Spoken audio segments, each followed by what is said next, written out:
الحمدللہ الذی فضلنا علی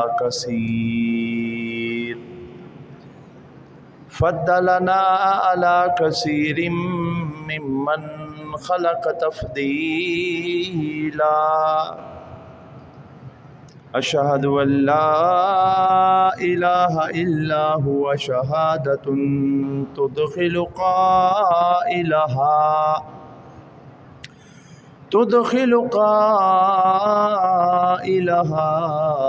ذلا ذلیلا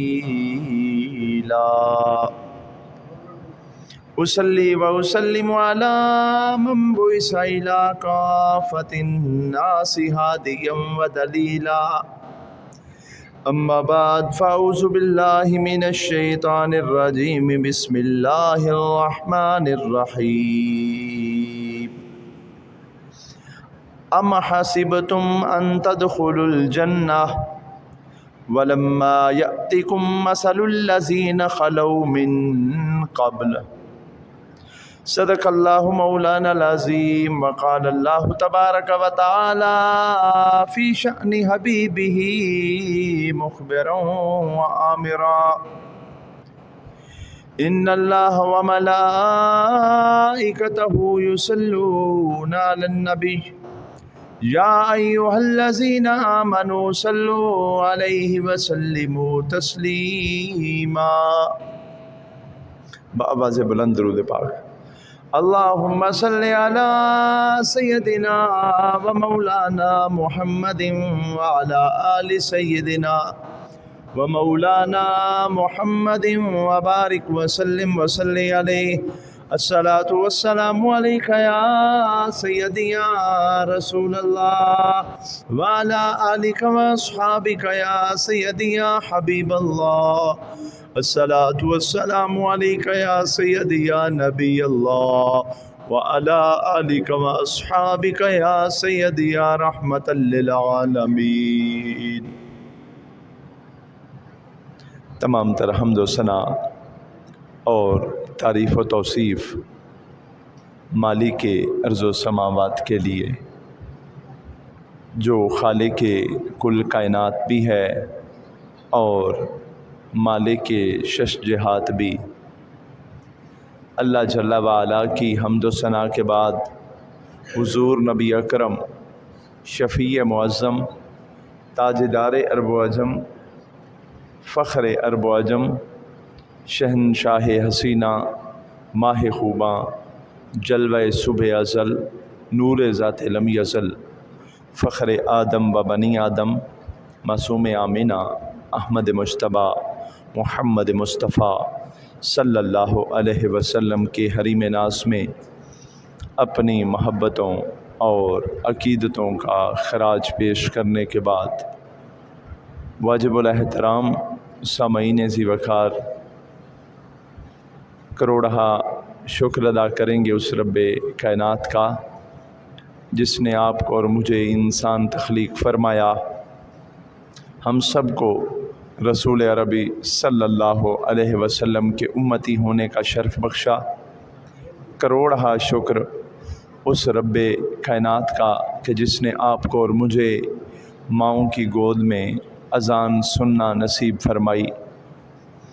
اللہ کی بے کرا مہربانیوں پر اس کا کروڑہا شکر بجا لاتے ہیں۔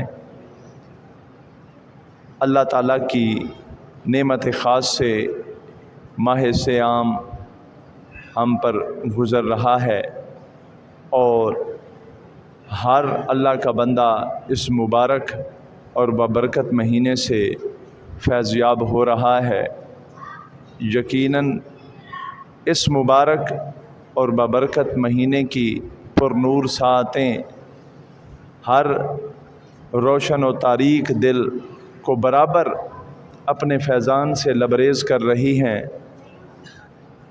دوستان محترم، آج کے خطبہ جمعہ میں نے چند ایک معروضات آپ کی خدمت میں پیش کرنی ہیں، اپنی اصلاح کے لیے اور آپ کی اصلاح کے لیے، یہ ماہ مقدس ہم پر گزرا اور یہ اب بالکل آخری مراحل میں داخل ہو چکا ہے۔ ہمیں اپنے دل و دماغ کو حاضر کر کے اپنی جو زندگی گزر چکی ہے اس پر نظر کر کے اور اپنی موت کو سامنے رکھ کر کچھ چند چیزوں کے بارے میں سوچنا ہے کہ آج ہم کہاں کھڑے ہیں۔ ہم زمین پر ایک امتحان گاہ کے اندر آئے اور یہاں مختلف آزمائشوں میں سے اور مختلف حالات میں سے ہم گزر رہے ہیں، لیکن کلمہ پڑھنے کے بعد ہر بندہ مومن کا اولین مقصد جنت تک رسائی ہے۔